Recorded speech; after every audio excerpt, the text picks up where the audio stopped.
Hello, and welcome to another episode of Boundless Body Radio. I'm your host, Casey Ruff, and today we have another amazing guest to introduce to you now. Dr. Sharon Grossman is the founder of the Exhausted to Extraordinary Method, a 3-step program designed to unblock your mind, reshape your thinking, and return the joy to your work in 90 days.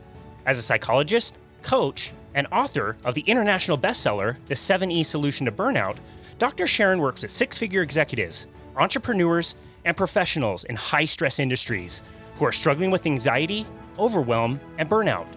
She shares tips and strategies as a keynote speaker and on her weekly podcast. You can find her at www.sharongrossman.com. Dr. Sharon, what an honor to welcome you to Boundless Body Radio.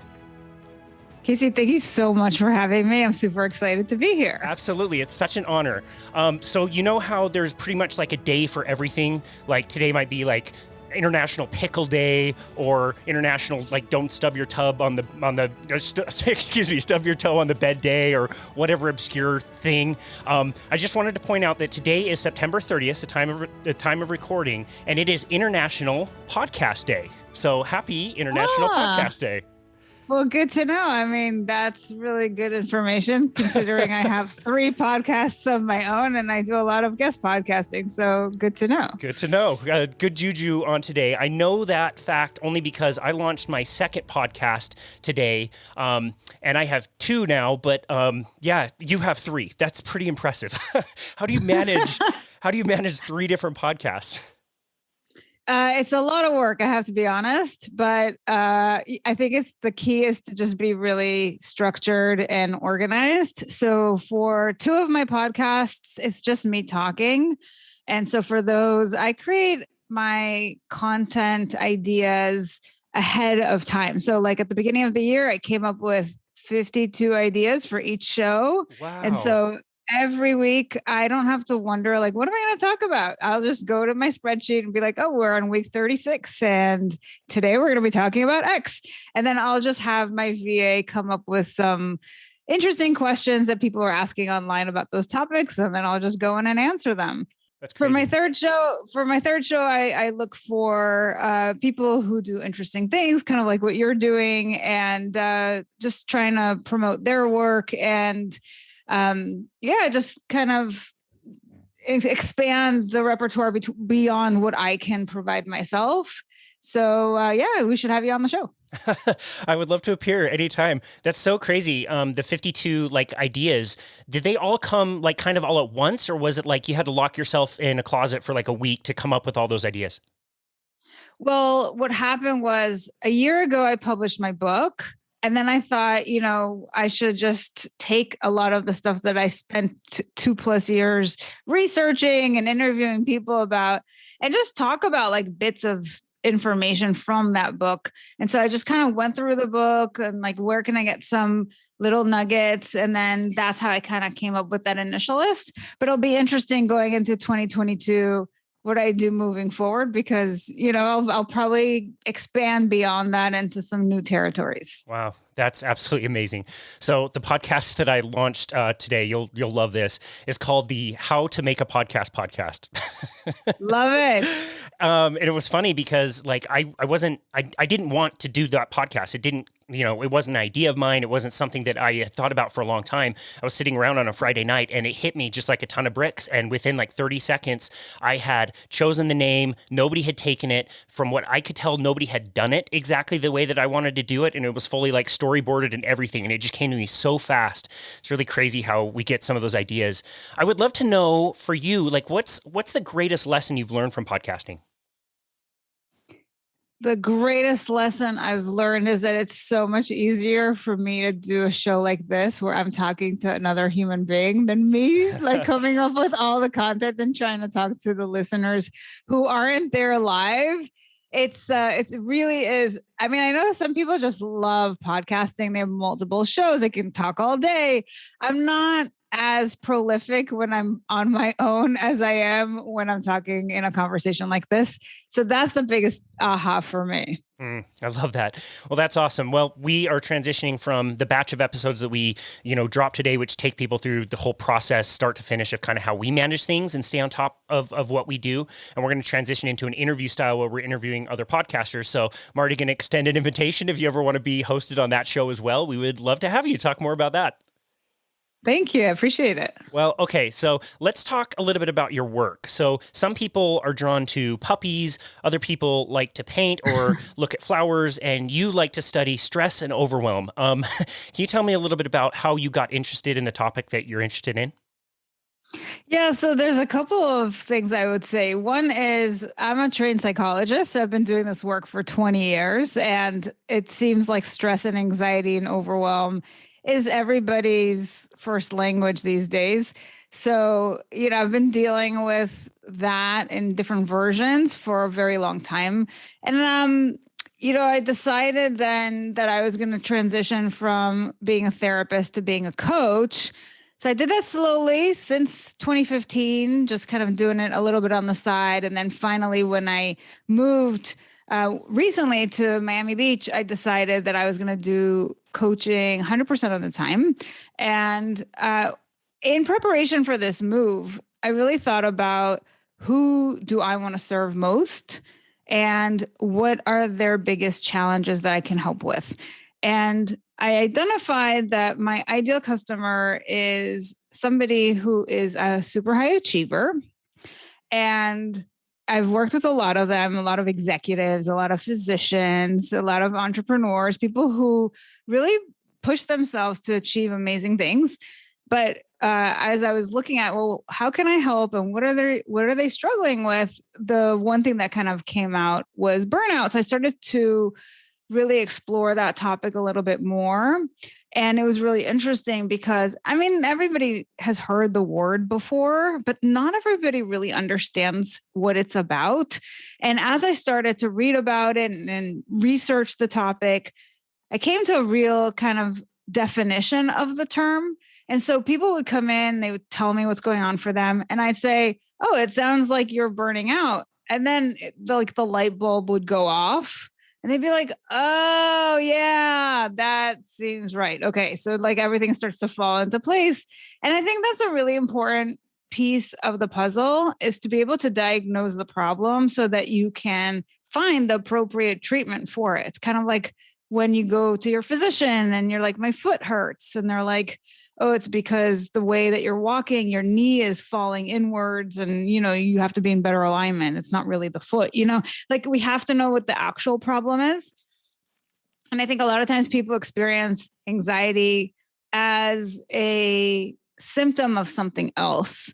And burnout is kind of the same way where we are engaging with our environment in a certain pattern. And sometimes there's things that we could do that we don't even know about that can really help shift how we experience our environment, whether it's at work or at home or out in the world.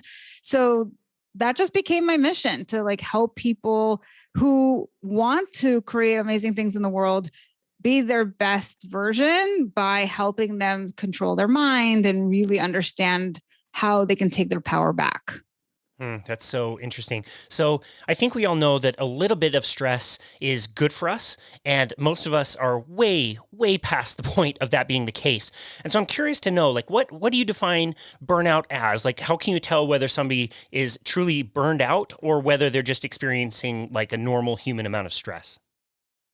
That's a really good question. And one of the things I love to help people understand is the difference between stress, which is something we all say every day, is oh, I'm so stressed out, and what burnout is. So burnout in its simplest form is chronic stress. So we all have stress really all the time, when we're driving our car and we're on the road, or when we're talking to somebody, or when we have some sort of project that we're working on for work and things like that.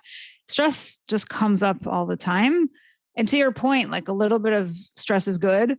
A lot of stress in a short period of time, which is what we would call acute stress, can really put you over and start to affect your health, but you bounce back pretty quickly. But when stress is chronic, that means that it's unrelenting and it starts to become almost like this onion where it's like layer upon layer upon layer. It really starts to dig into you. And that's where you start to see people kind of falling apart. So the first kind of red flag we often talk about is mental exhaustion, which is a little different from physical exhaustion. It's really when just mentally you're fried, you can't really focus as much. And then it becomes this cascade because as soon as your focus goes down the toilet, then everything else kind of goes with it, because then, your attitude starts to shift, your performance goes downhill. When you see that happening, it affects your confidence. You're like, oh, well, something's wrong. I used to be able to do this. I can't do it anymore. I don't really know what it is, but, maybe I'm just not built for this anymore. A lot of times people think they have to like change their careers or get a different job. And again, that's a result of people thinking that the problem lies out there in terms of all these external factors. And one of the things that I love to do is help people have those aha moments and realize that so much of their experience comes from within. And that's really good news because then they have more power to change it. Wow, I love that. I love that you mentioned the acute stress and the chronic stress and the difference between the two. And it's really important to reemphasize what you said. Like, this system in your body is not bad. You want to have stress when you're driving your car, because if you didn't, like, you'd be asleep at the wheel. Like, this is the system that is designed to help you run away from tigers. And the chronic stress that you mentioned, just that constant buildup of always thinking that you have to be running away from tigers, boy, it just hijacks the system that was only there to protect you to begin with. That's right. Yeah. So that's where we have to say, like, it's not so black and white. It's not all bad or all good. It's just we want to get to optimal levels of stress, optimal levels of anxiety, because those are the things that motivate you, that keep you focused, that get you to do the work that you need to do to get out of bed in the morning. But when it becomes too much, that's where your performance starts to decline and you really like start to hit a wall and you're not able to be your best self. Gotcha. Is most of this stress with the people you work with coming from work itself? So interestingly, I would say for a very small minority of people, that is really the case. And I'll give some examples. So for instance, if you're an ER physician and you have to work nights, or you're a nurse and you work 12-hour shifts and you're dealing with all kinds of personalities at the job, or you are somebody who works 18-hour days and, it's just nonstop and things like that, and there's like total demands on you, then yeah, we would say those are the exceptions. But the majority of people who are burned out, I find, are burned out really because of some internal process. So here's an example of somebody that I recently worked with who was experiencing this. So she's a veterinarian and she works at a clinic. And I was asking her about her day. Like, what does it look like? Why are you so burned out? What's happening? And so she said, every day's a little different, but, she's expected to perform surgeries and then she has to do some consultation work. And she knew on a particular day she was going to start at 11. She had 2 surgeries she had to do. And then at 3:00, she had to transition into her consultation. So she was doing surgery number 1. Then she started doing surgery number 2. And then she was going to take her lunch break right before her 3:00 consultation. I said, well, that seems really late. Is it possible for you to take your lunch after surgery number 1 and before surgery number 2? And it really hadn't occurred to her, And I said, well, what would be different, right? So at first it was like a little bit of anxiety about doing that because it's like, what if my work piles up? I need to be done by 3. And I'm like, well, we're not adding anything. It's not like a new component. We're just shifting the order of the things that you're doing. And tell me what would be different if you did that. So she was like, well, I could show up for my second surgery feeling more energized and more focused. And I'm like, like, why don't we actually try that and see if indeed you start to fall behind schedule, or what you just said happens, right? Where you're more focused. So those are the kinds of things where people are kind of stuck in a certain pattern of behaving because they have these blind spots or because they have these irrational fears and thoughts. And that's where coaching is really helpful, because we're able to kind of crack the code on this stuff and make life so much easier, without changing your career and changing your job and doing anything drastic in your life. Yeah, wow, that's so well explained. I think sometimes we do need those coaches to help us kind of get outside of ourselves, because we tend to spiral pretty quickly. What are some tips and tricks when somebody is maybe spiraling down and they can't figure out a way to sort a problem out for themselves? Like, what are some things that they should be doing to be able to get out of that cycle? Well, there isn't like one thing. I would say there's probably different things, and they work for different people, and they might even work for the same individual differently on different days. So I always say it's good to have a toolkit that is at your disposal. And that's really how I see my mission when I'm working with somebody, is to help them build up their toolkit. So, something that might be helpful is taking just a huge step back from what you're doing and getting some perspective on it. And one way to do that might be meditation, where you're just not focusing in on what you're doing, but you're just kind of getting back in focus with yourself, kind of centering, grounding, and breathing. And then sometimes you'll get some clarity that way, where you go inside.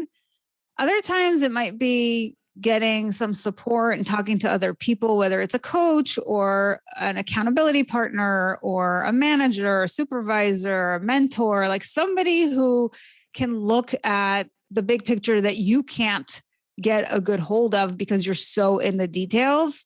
Those are some really quick and easy strategies that can help people zoom out from their little dramatic world as it's unfolding, and being able to kind of see like what's really going on here and what options do I have in front of me so that I can show up in a different way.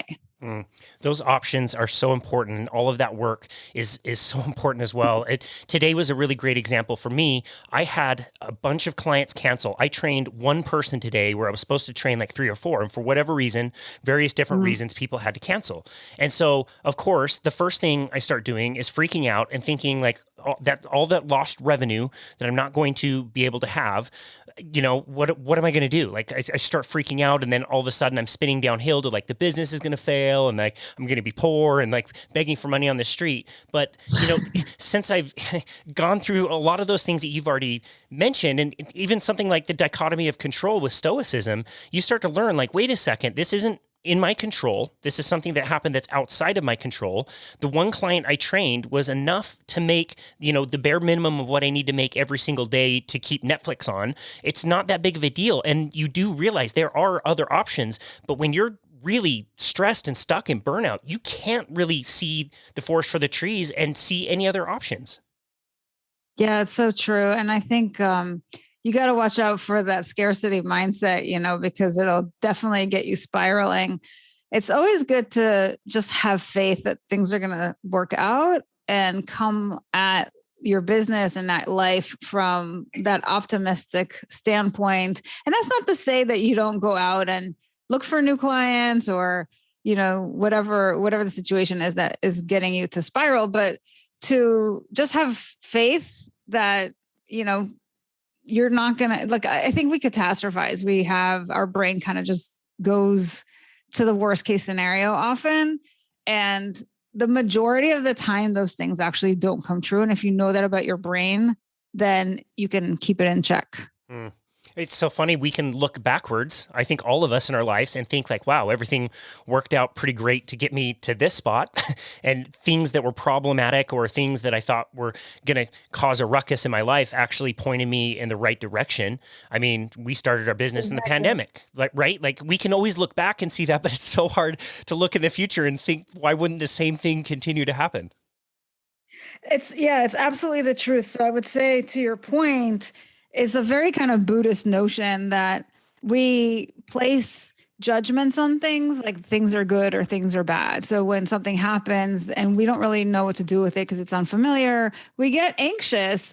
And then we create these stories about, oh, that's really bad. That's going to be awful. And like everything's going to fall apart. But then, as you said, in retrospect, only after the fact are we the wiser and we're able to say, actually, it's good that it turned out that way because, or if that wouldn't have happened, then I wouldn't be where I am today. So I think, again, coming back to this notion of just trusting that everything's going to work out and may not be in a way that you expected or even realize is possible. But that's kind of the mystery of life. And that's what I love. I love that. I'm so glad you mentioned Buddhism. It reminds me of that story about the horses. Do you recall that story where like one horse runs away and the other farmer's like, oh, that's so bad. And the dude's like, maybe. And it goes back and forth with all these scenarios that seem good to turn out, not so good and vice versa. And yeah, I think that's a really, really great point. We do, like you said earlier, we do love to look for external things to fix rather than look inward. Can you give us a few examples of that and how that does not work? Oh, like that's all the time. Like it's really kind of like going back to what we were saying in the beginning. Like if you don't have the right diagnosis, it's hard to get the right treatment. So if you're diagnosing the problem wrong, like if you're saying, oh, it's because of my career, and this has happened to my clients where they'll think it's their job or their career and they'll change industries or they'll skip around from job to job. And then at the end of the day, they figure out, I still feel this way. What's going on? And then I always tell them, well, if you look at it, you are the common denominator across all these experiences. So it must be you, right? And then let's look at what's going on so that we can fix it rather than running away from it. I think that happens with relationships oftentimes. It's not like everybody you've ever been with has this one problem. You should actually like turn the mirror on yourself and realize it was you the whole time. Exactly. Especially people who, they've been married like 8 times and you're like, something's going on here. Let's have a look.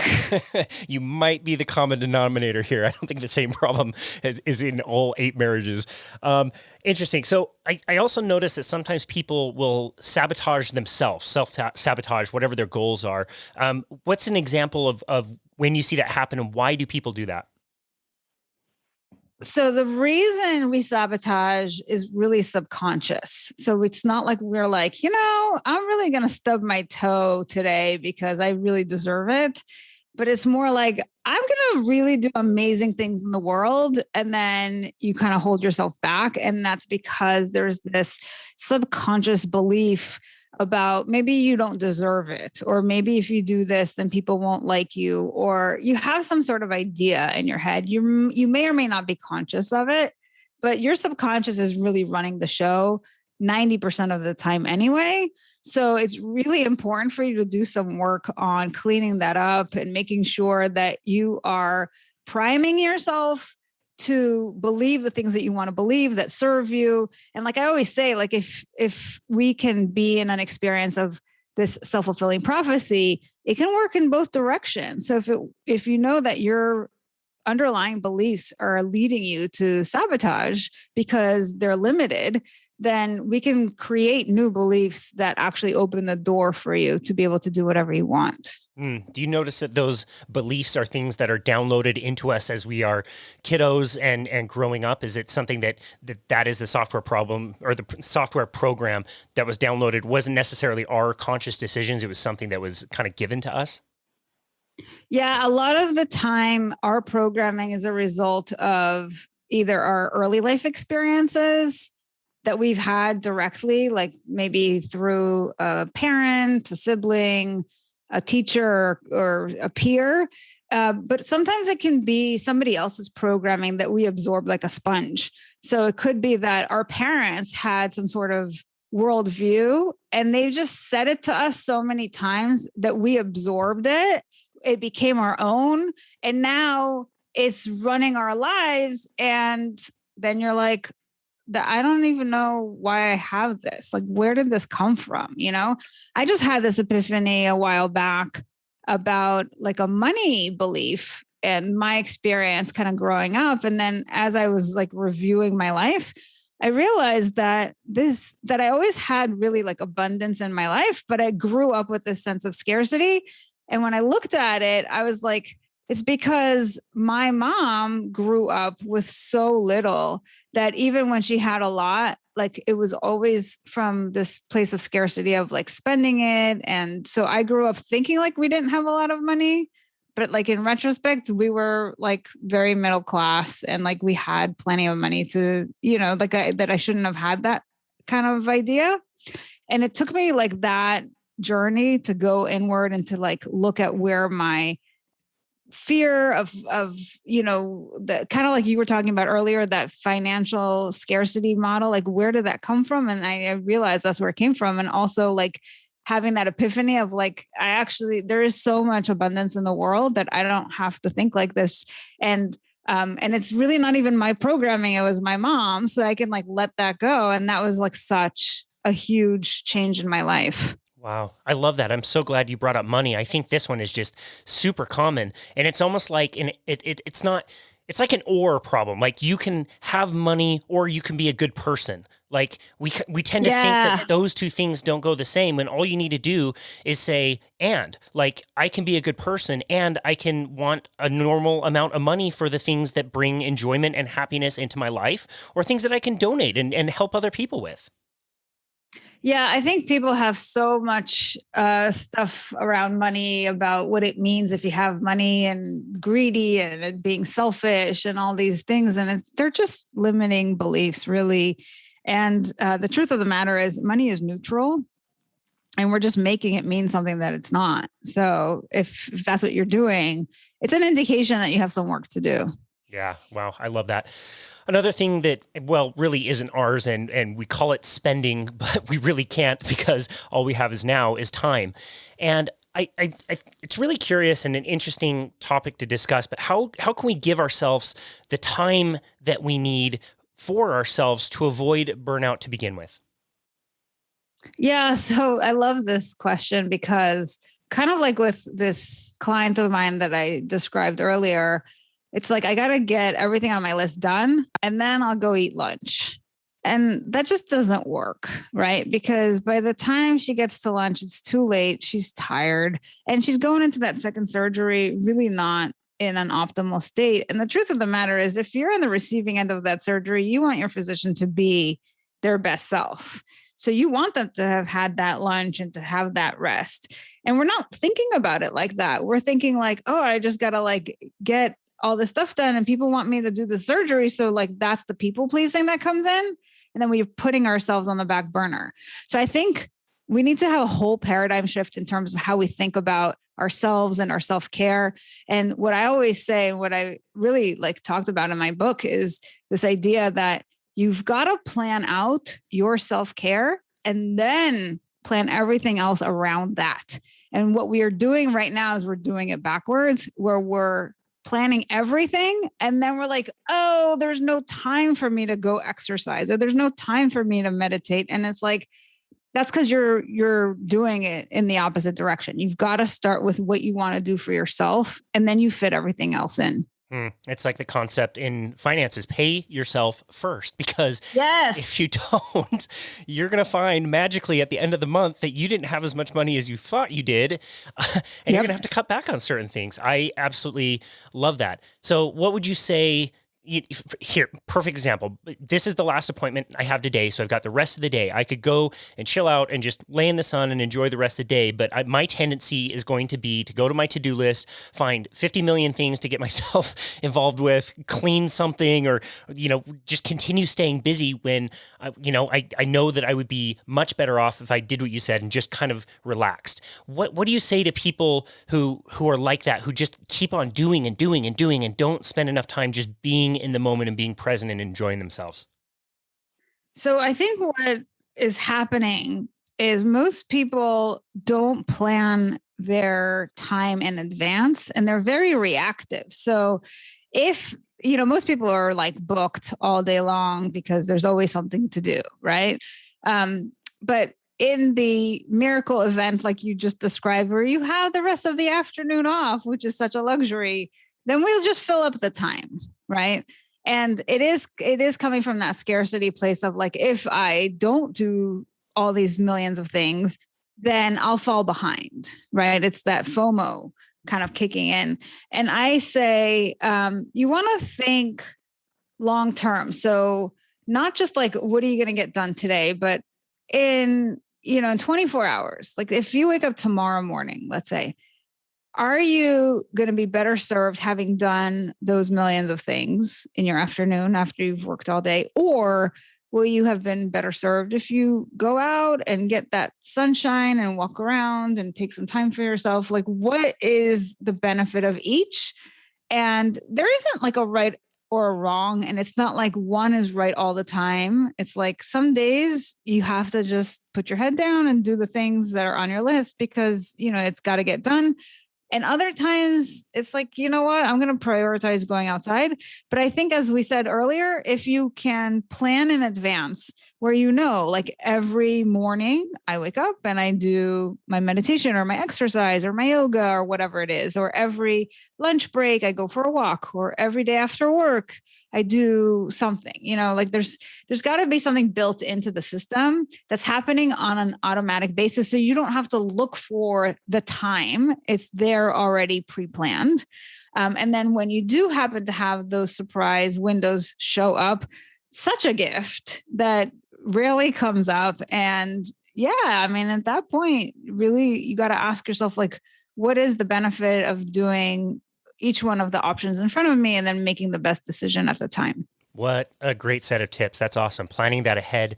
And then also, thinking about your reframing of the problem and how you can pay yourself back in the future when you might need that energy and that time of restfulness. That's amazing. I really love that. One of my new favorite phrases, I can't remember where I picked this up, is JOMO. Have you heard of JOMO?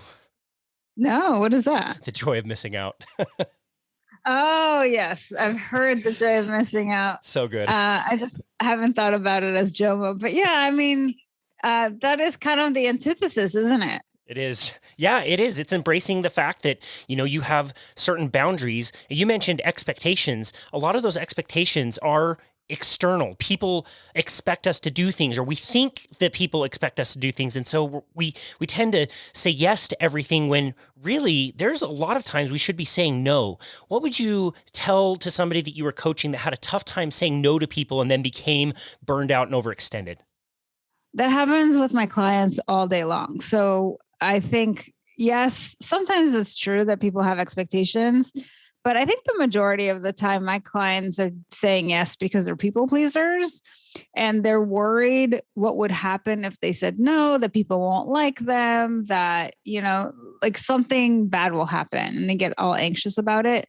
And what I would say is so much of that is really your own internal story, because the truth of the matter is when other people are asking you for something, they got nothing to lose by asking, but they probably don't expect you to say yes. And when you say no and you explain why you can't, usually they're understanding. So, rather than build out this whole story about like how it's going to be catastrophic and people won't like you, the truth of the matter is people aren't supposed to like you because of all the great things you do for them. They're supposed to like you because of who you are. And if people are liking you for the wrong reasons, they don't really like you anyway. So I would just let that go and really focus on what's important, which is your own mental health. Amazing. Yeah, I absolutely love that. Love the phrase, like, just because somebody throws you the ball doesn't mean you have to catch it. That's right. Yeah, that's awesome. So we've talked about stress and burnout. I do want to quickly talk about anxiety. It's not exactly the same thing. So and it's also something that, especially in the last year and a half, I'm seeing a lot more of in people that we work with. Can you tell us a little bit about the difference between like burnout and anxiety and things we should be aware of as far as anxiety goes? Sure. So burnout, as we said, is chronic stress. So it's something that you've already experienced and it's kind of been building up. And so it's tearing you down. Anxiety is really a worry about something that hasn't happened yet, but you're creating some story in your mind about how it's going to be all catastrophic, kind of like the story that you shared about how your clients canceled and you were worried about how you're going to be panhandling on the street. And I have clients who have that exact scenario in their mind, right? And so that's where you're tripping out on these things that aren't real. And that's where we got to keep ourselves in check, because our brain can do this all day long. Like, it's wired to do this. It thinks that it's helpful. It thinks that it's going to help us survive. And the truth of the matter is, it really is harmful, because you're wasting so much time worrying about things. And when I ask my clients, if you think about all the things that you've worried about or catastrophized over, what percentage of them actually came true? And like, some of the time people will say none of them. And most of the time they'll say most haven't, right? So it's a very little, like a very minor amount that actually does come to fruition. So we're spending the majority of the time worrying about things that happen the minority of the time. So I say that's not energy well spent. I love that. I think it was Mark Twain. I may butcher this, and definitely paraphrasing, but I'm a man of many troubles, some of which actually happened. Exactly. That's crazy. So do you notice that most people are projecting into the future versus ruminating about the past? No, they're doing both.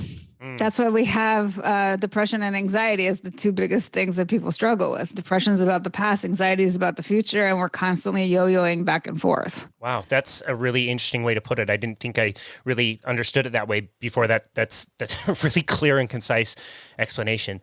I also notice with myself and a lot of people, there's the me who I truly am, and there's this other me that's the me that I think that I should be, or I believe that I should be. And those two things can kind of clash. Do you work with a lot of people who are projecting what they think they need to be and are not accepting their true selves? All the time. I mean, people are constantly, I think, limited by their belief that they're not enough and they have to be something else. And they worry about what other people think about them. And that runs the show for them. So they're constantly worried about, what if people find out that I'm not that great? And so they're struggling with imposter syndrome, and they're looking outside to see, like, what is acceptable? What do people like? How can I please them? You know, they're constantly on this lookout because, again, we're wired to be part of the clan. We, back in the day, if you got ostracized, that meant death socially. So we're kind of wired to be accepted, and that's really become like an important part of how we are in the world. But I think you have to really put things into perspective nowadays, that it's not what it was, this whole tribal mentality, that you can be an individual, and actually sometimes, and a lot of the time, I would say it actually could be to your benefit, because you become a leader and people look up to you, and you don't have to blend in. You can actually stand out and be creative and have a difference of opinion. And that makes you unique. And there's nothing wrong with that. I love that. I mean, I think I'll put you on the spot and just ask you, do you have a particular story, maybe just like the first thing that comes to mind when somebody addressed that exact thing, and what kind of like magic they noticed in their life afterwards, after addressing that and realizing that they could be just as they were, who they were? Yeah. So I had a client that, it was an interesting story coming back to the money issue. He was in a relationship, and his partner had made a bunch of money in his job. And so my client was like, oh, money isn't spiritual, and like, I don't care about money. But then his partner had made all this money and wanted to go traveling. And so now my client was kind of in a conundrum. He's like, what am I going to do? I don't have the money, and he wants to travel. What am I going to do? So we had a whole conversation about money. We kind of burst his belief, if you will. And he realized that it's not really true, that he does care about money. He just didn't think that he could make enough. And so I challenged him, and he started looking for jobs that pay more money. And within about 6 weeks, he got a new job and made an extra $20,000. So, it's kind of like, until you look at what's holding you back, and sometimes it's your beliefs and sometimes it's your own actions, you really don't know what's possible for you. And I think doing this work is just the biggest gift you can give to yourself. I love that. I love that. And it is work, but it's serving to make your own life better. And in that sense, it's like you're simply paying yourself. The work you're doing is making your life better. It's almost like it self-regulates based on that. And you get to enjoy everything so much more after doing the work. I love that. That's awesome. Thank you for this story. Really love that one. I would love to know about your book and when you decided to write the book and how you kind of came up with the concept. Yeah, so my book is called The 7E Solution to Burnout. So it's E like like elephant. And it was really interesting. As I said in the beginning, I decided I wanted to work with super high achievers. And as I was trying to figure out how to put it all together, I just started putting a lot of the concepts that I was teaching my clients down on paper. I kind of structured it in such a way where I didn't want it to be overwhelming because I was working full time at the time, in addition to having to write this book. So I just made it a goal that every week I would write one blog article. And I spent about 2 hours writing it because I did a lot of research, and it was kind of a long form article. And the idea was at the end of the year, I'd take all the articles, I'd stitch them together, and we'd have a book. Well, that was really the starting point, because then when I was putting it together, you had to make it somehow succinct. It had to follow some sort of a structure. And I was looking at the concepts, and each of the concepts, as it turned out, started with the letter E. And I was like, oh, well, that's kind of cool. So why don't we call it the 7E solution to burnout? And really, it's taking the reader on this journey from, starting from this place of empowerment, because they come into burnout, as I said, often really disempowered because they think everything is happening to them and they have no control over it. So really kind of taking back your power and then going from there and learning all the skills that allow you to be that best version, whether it's emotional intelligence, whether it's, self-efficacy, which is your belief in your ability to perform at work, something that really goes downhill when you're burned out, as we said. Energy, which, we're depleted of when we're burned out. So all of these different factors along the way that allow us to really notice what's happening as it's happening, be able to manage ourselves, other people around us, have more understanding, and be less reactive. And I think when we put it all together, you mentioned some of the concepts that are in there, like boundaries, time management. There's so much. It just kind of came together. So yeah, it was a fun project. It was definitely something that took a lot longer than I ever expected. Like if someone would have said to me, it's going to take you like 2 years to write this thing, and then, it'll take another 6 months before you publish it, I would have been like, oh, forget it. but that's how long it took. And I'm really happy that it's out, and it's really built with a lot of love. And the idea there is for it to be like a self-coaching guide for people who want to do it themselves.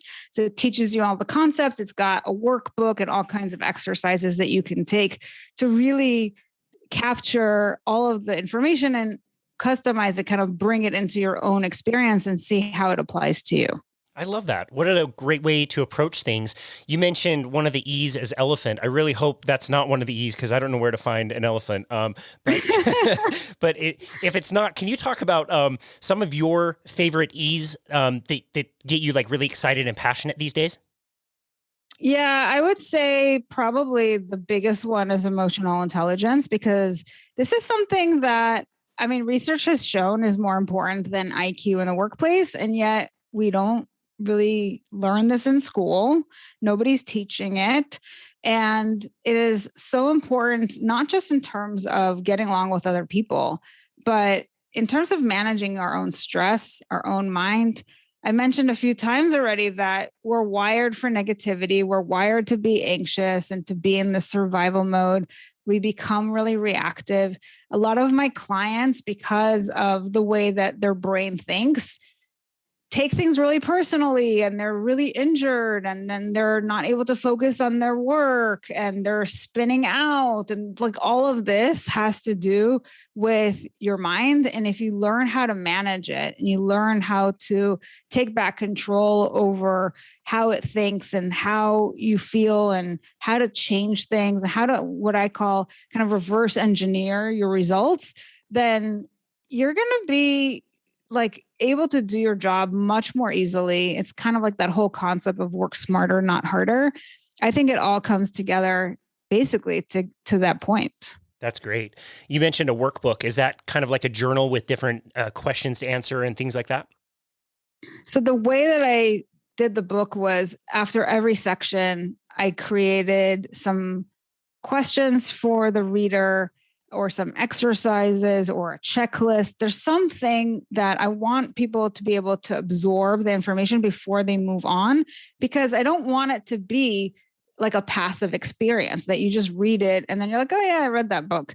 Like, no, I really want it to be transformative. And then what I did was I actually took all of those questions and checklists and exercises, and I also made a digital version of that, which is the workbook. So they can have it inside the book, but some people may get the ebook or some people may not want to write in their book. So they can also get it online. And it's kind of like a digitally fillable form. So they can actually fill it out right on their computer if they don't want to print it out. Don't you feel like there's something that is so much, I don't know, it's deeper when it's like more tactile, like when you have it in your hand and you have to use a pen and actually write. Do you find that that's more effective even if people have a digital copy? Absolutely. I'm definitely a fan of old school, hold it in your hand. And there's also research that shows that when you write by hand rather than type, it's like a different function in your brain and it sticks more. So I always recommend for people, when they're journaling and, doing those kinds of exercises with themselves, that you get the most bang for your buck when you're writing it down old style. Yeah, I love that. I still have a to-do list next to my laptop that is always written, and I scribble things down and cross things out like totally old school. Curious to know what other things you're working on these days, if there's going to be a follow-up book or if you're just focusing on your coaching. So right now, I'm just focused in, I would say mostly on my coaching, but I'm always looking for new and creative ways to get the message across and help people figure out what's happening for them. So I recently put together a burnout checklist, and that's like a really quick win for people to be able to just assess like what stage of burnout they might be in and then what they need to do about it. So that's something that I'm happy to share with your listeners. If they want to get a copy of that, it's free. They just go to bit.ly/my burnout checklist. And then I've got a whole bunch of other resources on my website. I've got a quiz. I've got a webinar that's available on demand. There's all kinds of goodies there. And then I also have a YouTube channel with lots of videos and other things. So I'm always just kind of trying to take this message and expand on how I deliver it and who I share it with. Yeah, that's amazing. I've been playing around on your website, and it really is full of lots of resources and links to your podcast and all that stuff. It's a really great resource. Can you tell us a little bit about the quiz? Yeah, so the quiz is basically looking at what are things that are going well and not going well. And I'm basically asking the questions from two directions so that as I score it for you, basically, there are some things that are what we call reverse scored. So if you score high on them, you actually get a low score and vice versa. And the idea there is to kind of get a sense of total, you look at the total score and kind of get a sense of how well overall are you doing right now. And then I give people some tips on if you're, not doing so great, here are some resources. So it's the kind of thing where people fill it out. I'll get notified. I'll email them personally with their results and some additional resources. And I just like that human touch. I love that. That's great. I've got two questions for you about you and your life and you personally. What is your favorite way to self-care? What are some things that you have in place so that you don't get burned out? Because my goodness, like you got the book, you're creating content all the time through podcasts. I mean, it would be easy for you to fall victim to the exact same thing you're helping other people with. And so what are some things that you do personally to take care of yourself? So I would say there's a couple of things there. One is it's not always about how much you work or how long you work, but it's about what you're doing when you're working. And one of the things I'll say is I actually really, really enjoy the work that I do. I feel like this is my purpose in life, is to do this work and to connect with people and help them kind of live their best lives. And so for me, I don't easily get burned out doing it. But I do make sure that I have self-care built into my schedule. And I mentioned that we moved to Miami Beach. And since we got here, I've been swimming every morning before work. We have an outdoor pool in our community. So I've been going there and swimming. Some days we'll go into the ocean and take a dip or just take a walk on the sand barefoot, which is very grounding. I also make sure to meditate every single day and, just kind of mix it up. Like today I did yoga and I didn't go swimming. So it's kind of like just have a little bit of a mix of different things. And that just keeps me sane and grounded so that I can show up that way for my clients. I love that. We couldn't agree more with the barefoot and the grounding.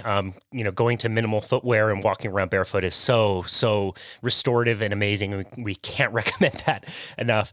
The second question I had about you and your life kind of goes back into the past. And I want to ask, what life event do you feel like kind of steered you off course of what you thought your life was going to be, but ended up being, something that steered you towards your life calling? Oh, that's a really good question. I don't know that there was something that steered me off, but what it did make me think of is when I was around, 18, 20, and I was trying to figure out what do I want to do with my life. I really, I had grown up with people around me constantly talking about, I have to go to work. And I really didn't want to be that person. Really didn't want to be that person who didn't want to go to work in the morning, who was kind of dragging my feet, who was complaining all the time. So I really took that decision very seriously. And long story short, I decided I was going to study psychology. And I remember going to college and my dad saying to me, if you decide that it's not for you, don't worry about it, just start over. And that really stuck with me because I feel like a lot of times people talk about how they are expected to be a certain way, that, their parents put pressure on them. And I felt just so incredibly lucky that my parents were as generous as that to let me choose my own path and not pressure me to do it their way. And so that really, I think, help me see that there's a way that maybe my clients didn't get to see. And I want to share that with them. That's beautiful. What an amazing gift to be able to give that to you and give you the freedom to explore life the way you think you need to. That's incredible. Thank you for sharing that. What does it look like if somebody wants to do coaching with you? What do your programs look like as far as that goes? So I have a burnout coaching program, which is a 90-day program. And in that program, I've basically taken all of the steps, the 7 E solutions from the book, and I've built it out into this step-by-step program that I take people through module by module. It's a hybrid of online videos as well as live coaching with me. And it's a really nice mix because then they get the information, they have a workbook, they get to challenge themselves each and every week. And we build micro habits over the course of the 3 months so that they are really seeing like, hey, if I do this thing for 30 seconds, it starts to really have this ripple effect in my life. So like as an example, I ask people to make their beds when they wake up in the morning. And that's something that takes literally just seconds, But when you walk into your room at the end of the day, it's such a difference in how you feel because your environment, and we don't really understand this enough, but I think our environment has a big impact on how we feel. And the reason for that is because we are such visual beings. So to be able to create that order from chaos in our environment can really help us feel less stressed out and more grounded. So those are the little things that I have people kind of work on from a behavioral standpoint, in addition to doing all the mindset work.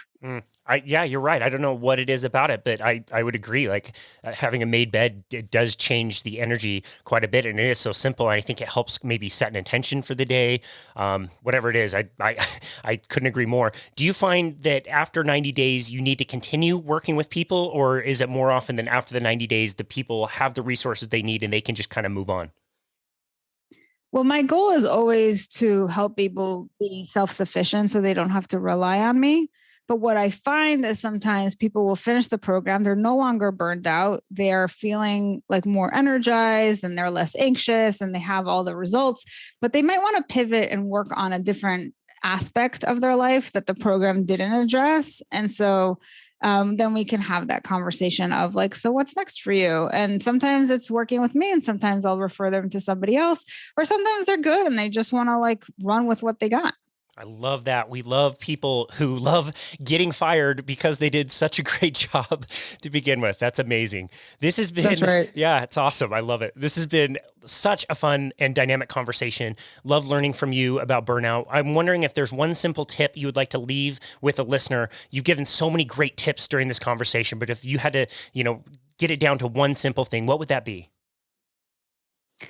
The one simple thing might be that so much of what is creating stress and drama in your life is caused by your brain. And if you can learn to think differently and manage your own mind, you will have a proportionally different life, like a exponentially more like richer, more expansive life. So it sounds really simple, but it is such a difference. I love that. What a great place to end. Dr. Sharon, where can people go to find you and connect with you and your work? So again, my website's drsharongrossman.com, and my burnout checklist is available at bit.ly/my burnout checklist. So those are two great places to get started. Perfect. We will link that in the show notes. Dr. Sharon Grossman, author of The 7E Solution to Burnout. Happy podcasting day. Thank you so very much for spending time with us on podcasting day and explaining these concepts, because I think they are so important. And it was great. Thanks for having me. It was amazing. It was so amazing. Thank you for your work. Thank you for everything you do and all your content. We'll make sure we link to all of it in the notes, but we're very grateful for you and the time you took today to be on our show. It was super fun. Thanks for having me again. Absolutely. It was an honor. And this has been another episode of Boundless Body Radio.